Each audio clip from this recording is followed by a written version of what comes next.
You know, there are plenty of great top 10 movie lists out there. Top villains, top action films, even top movie insults. Now go home and get your shine box. But there's another category that deserves to be recognized. I call them the jerks. They're the assholes of cinema.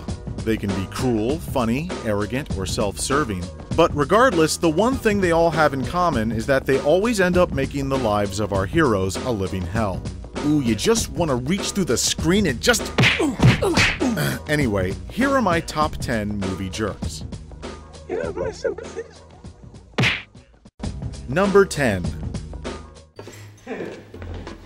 So? Oh, I love Mr. James. They laugh over there, they cheer, they clap their hands. Well, that's just aces. Isn't that something? You done good, old timer. We're happy for you. Yeah, we are. Boo!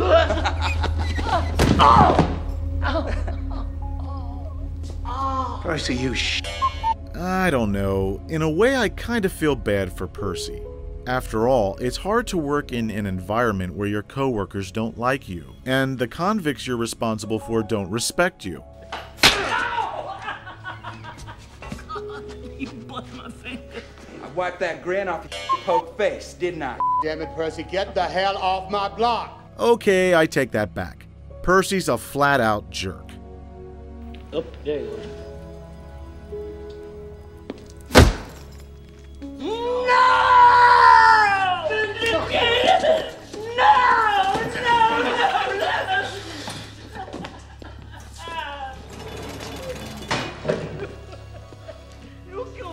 Well, I knew I'd get him sooner or later. It's just a matter of time, really. Roll on two.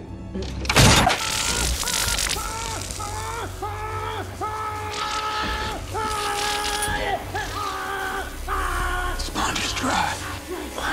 Goddamn sponge is dry. Well, don't you stop it. Don't you do it. It's too late for that.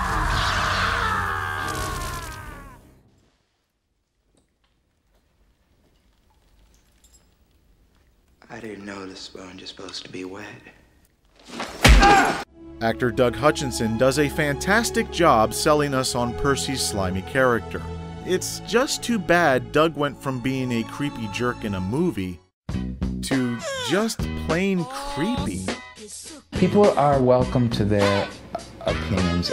That's what the world is about. If they need to feel this way, that's theirs to hold, not ours.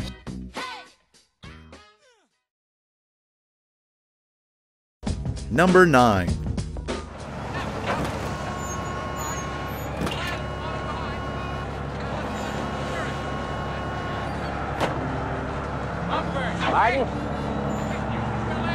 Martin, you gonna shut down the beaches on your own authority?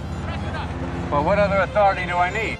Mayor Vaughn is the perfect candidate for the jerk list. Not only is he a politician, he's a politician who is willing to put people's lives on the line for the sake of money. For Christ's sake, tomorrow's the 4th of July, and we will be open for business. It's gonna be one of the best summers we've ever had.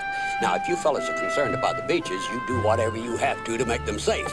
But those beaches will be open for this weekend. Now, granted, I understand Vaughn's dilemma.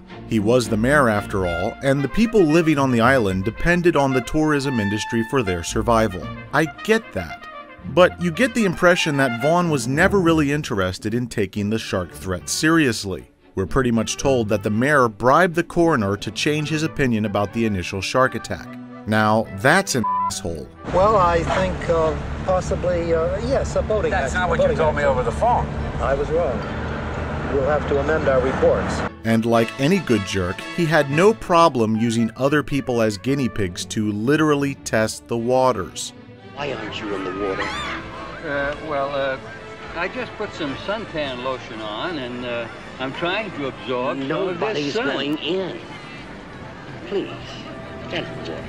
Of course, it took his own son almost ending up as shark bait to change his mind about the whole shark problem. Although Chief Brody took the hit like a champ, we all know there was one jerk who really deserved it. Mr. Vaughn, what we are dealing with here is a perfect engine, an eating machine. It's really a miracle of evolution. All this machine does is swim and eat and make little sharks, and that's all. Love to prove that, wouldn't you? Get your name into the National Geographic.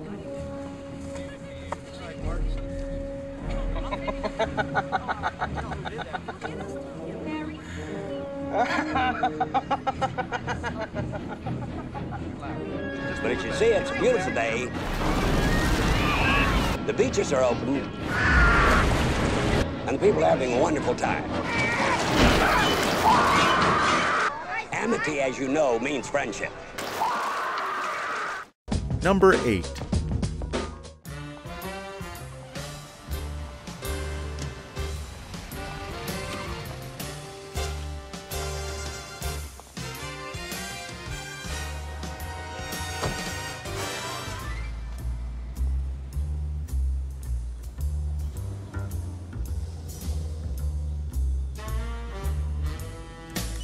When you think of Dean Rooney, you think big fish, little pond. He's the kind of principal you would have hated back in high school.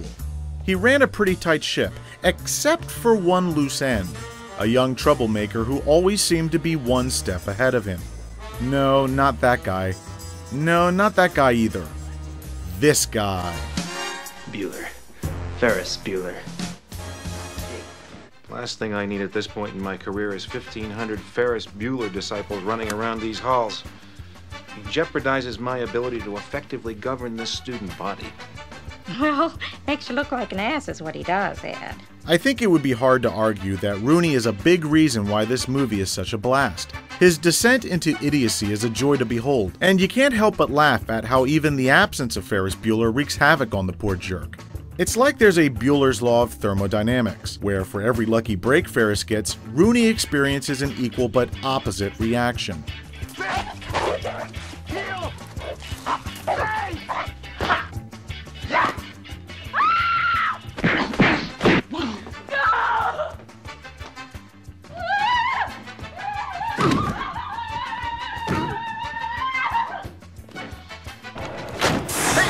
Hey, wait, that's my car. I'll move it. Got my keys. Yes. Look, the fact is, Ferris Bueller can't lose. The sooner Dean Rooney figures this out, the sooner the pain will end. Lucky for us, it takes him the entire movie to learn that lesson. Looking for this?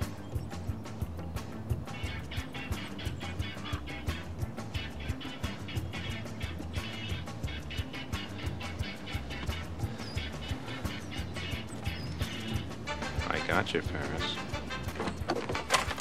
Hi. Thank God you're all right. You know, we've been worried sick about you.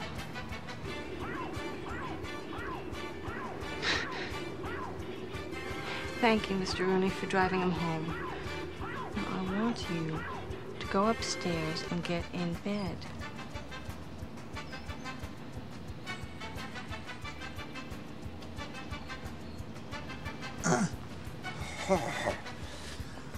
By the way, Mr. Rooney, you left your wallet on the kitchen floor.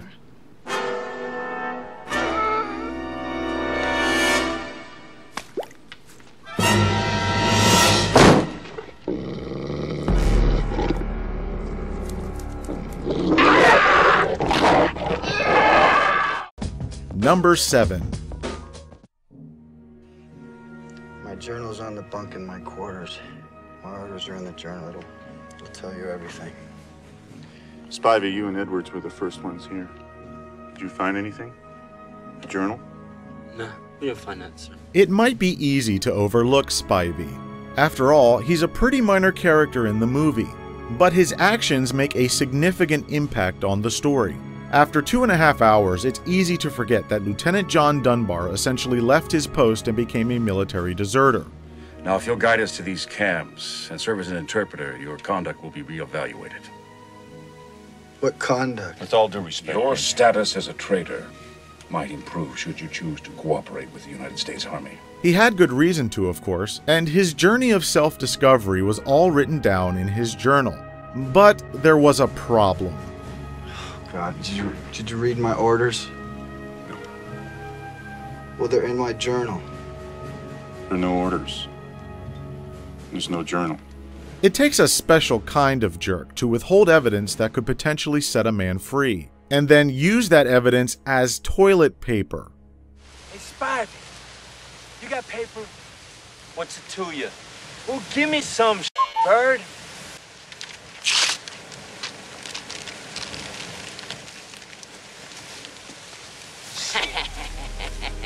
Thankfully, Spivey's distinguished military career was cut short. He may not be the brightest bulb on this list, but Spivey definitely deserves his place in the Jerk Hall of Shame. Get up! I mean, get up! Spivey! Get up! Come on, get up! Spivey! What? You bash that prisoner one more time, I'll put those shackles on you. Number 6.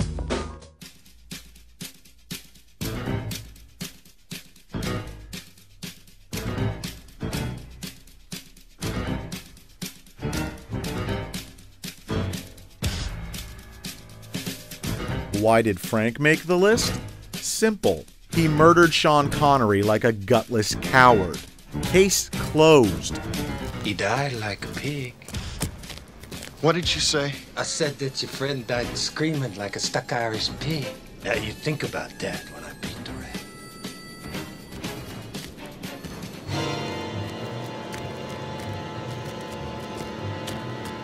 Hey! Hey! Ah! Did he sound anything like that? I believe I can. Number 5. Hey, McFly! What do you think you're doing? Biff. Hey, I'm talking to you, McFly, you Irish bug. Biff is the quintessential movie jerk. Hello? Hello? Anybody home? He's got all the right characteristics. He's athletic, menacing, he demeans women, and he's as dumb as a f***ing rock. So why don't you make like a tree and get out of here? He's such an over-the-top unlikable guy, regardless of the time period he's in, but I guess that's what makes him so much fun in the series. And think of it this way, if Biff was more realistic, you know, a guy who was only a jerk some of the time but was pretty decent overall, this situation would have never happened. And it took Biff's utter moral bankruptcy to light the spark under George McFly, and make all of us who have ever been bullied stand up and cheer.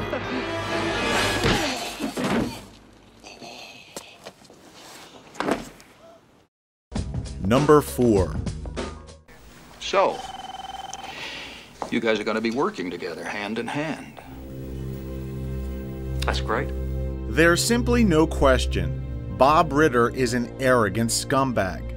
Practically every scene he's in, Ritter either looks smug, dismissive, or a combination of the two. Yes, sir. There's simply no nuance to his character. You know exactly what you're getting whenever he opens his weasel mouth. I call it the way I see it, that's my job. So unless I have written authorization, this thing is over before it begins, because I'm not going to be the only one left without a chair when the music stops. This escalation, to use your word, will not be used for any covert military action. No troops.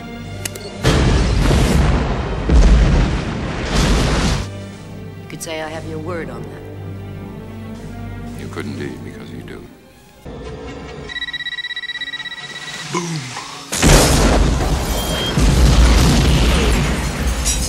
So basically, Ritter starts a covert war with a drug cartel, gives himself diplomatic immunity, and makes the whole thing look like it's Harrison Ford's fault. If I go down, you're going with me. Wrong again. I have an autographed get out of jail free card.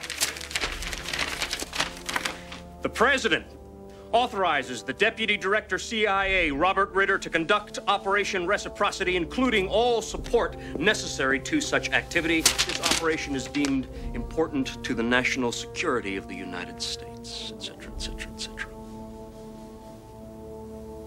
You don't these, do you, Jack? But what Ritter fails to realize is one of the prime directives of the 1990s, and that is, you don't mess with Harrison Ford. Because whether he gets blown up, shot at, or kidnapped, you know he's going to set things right in the end. Because he's Harrison Ford, damn it. The old Potomac two-step, Jack. I'm sorry, Mr. President. I don't dance.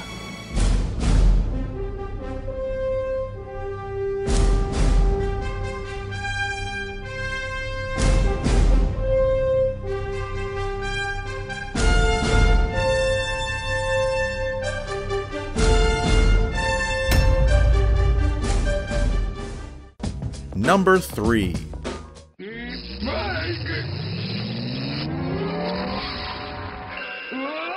If I ever invent a time machine, remind me never to go to France around the year 1815. That time period sucks. If you steal a loaf of bread, you get 20 years in prison. And even if you're lucky enough to escape, find religion, and become a productive citizen, you'll have this guy hounding you, making sure you never forget the sins of your past. Good afternoon, Captain. I'm Javert, the new police inspector. If Javert can be summed up in one word, I'd say relentless. He's like a 19th century Judge Dredd, incorruptible and completely dedicated to the rule of law, just not in a corny way. In Javert's world, once a convict, always a convict, and he thinks this is even backed up by science. Modern science tells us that people are by nature lawbreakers or law-abiders. A wolf can wear sheep's clothing, but he's still a wolf. So any attempt at reform is simply a ruse. In his mind, you cannot change your nature. And this is what makes Javert such a monumental jerk. We can clearly see what kind of person Jean Valjean has become. He is charitable, self-sacrificing, and he's done everything humanly possible to make up for his past crimes. But Javert doesn't care about any of that. All he sees is a thief who escaped justice and must now pay the price. That way, through the gate. You'll be safe. You're planning to shoot me in the back. I'm letting you go, Javert. I won't let you go. You should end this. Kill me.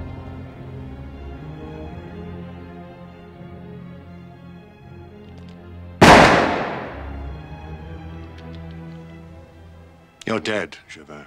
Ideologues can be dangerous at times. An ideologue with a badge, even more so.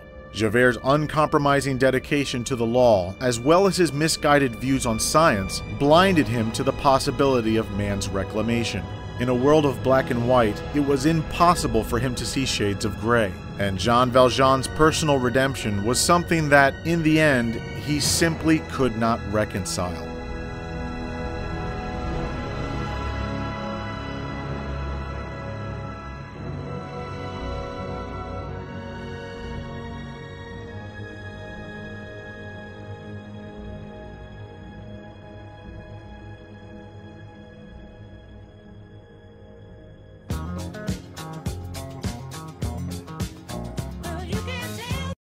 Number 2. Welche deutschen Filme haben Sie denn da? Quel film allemand avez-vous? Ah, Landa, da sind Sie ja.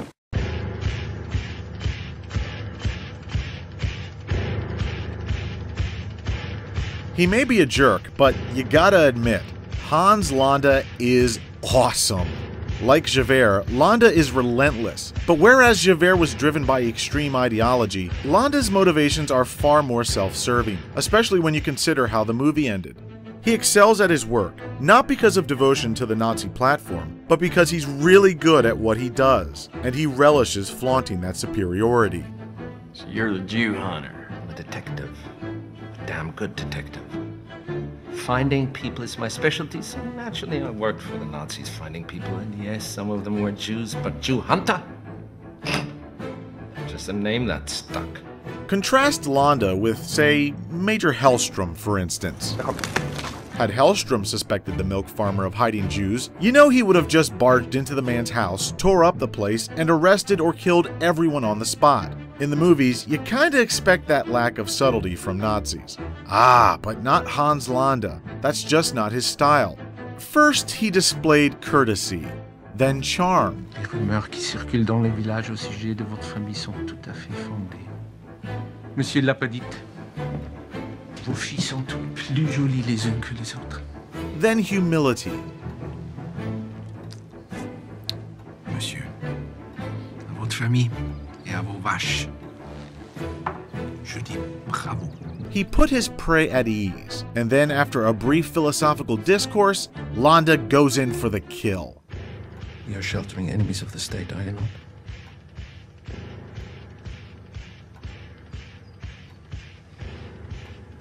Yes. You're sheltering them underneath your floorboards, aren't you? Yes. I mean, who else would do that? The theater scene is another example. You know, he could have just taken out Brad Pitt and his men the moment they arrived, but where's the fun in that, right? He's like a cat toying with a mouse before devouring it. And that's what makes Landa so entertaining. He enjoys the journey just as much as the destination. Gorlomi? Lo pronuncio correttamente? Sì, corretto. Gorlomi? Per cortesia, me lo ripeti ancora.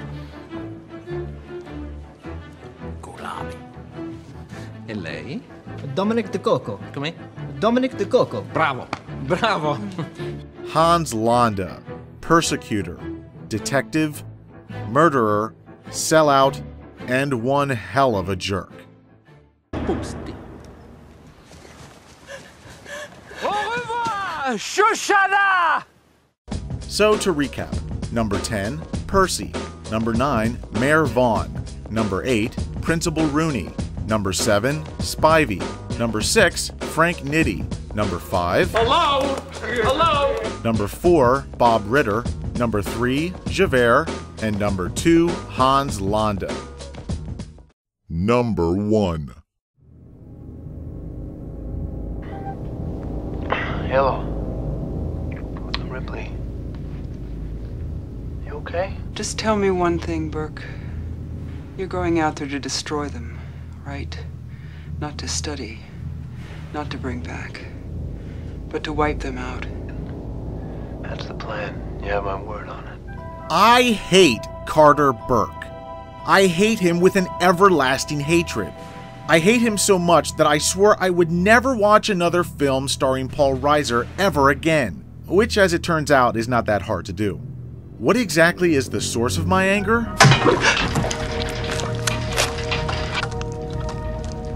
Looks like love at first sight to me. Well, it's not just the fact that he sent an innocent terraformer to scout out an alien nursery, although that was pretty low. It's not because Burke's little scheme was responsible for the deaths of over 150 colonists. And it's not even because he abandoned Ripley and the rest of the team when things got a little too crazy. No, I hate Burke because he was responsible for giving us this scene. They're coming, Newt.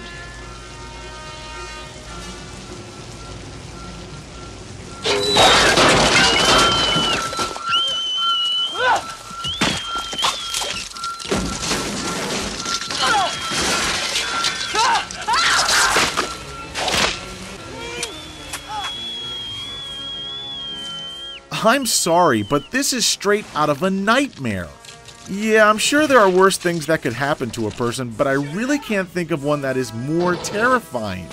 Except maybe this. But even those headcrabs were inspired by the Alien movies. And what's worse, Ripley and Newt wouldn't actually die from the attack right away. They'd just become alien baby ovens until they either ended up like this, or like this.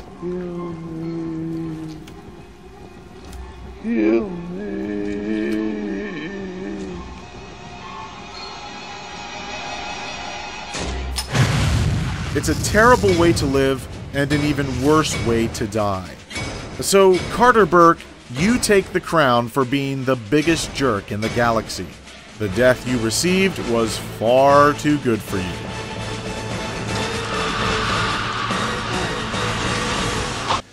This is an emotional moment for all of us, okay?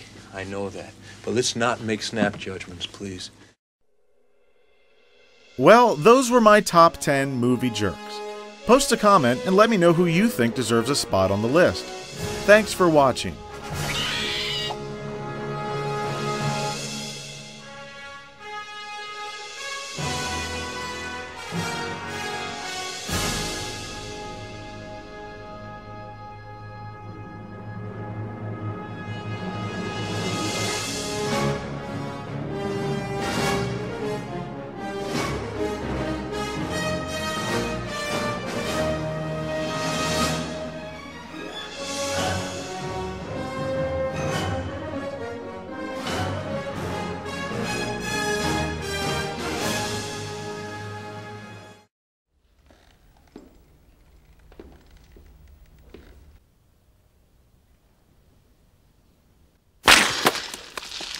Ha ha!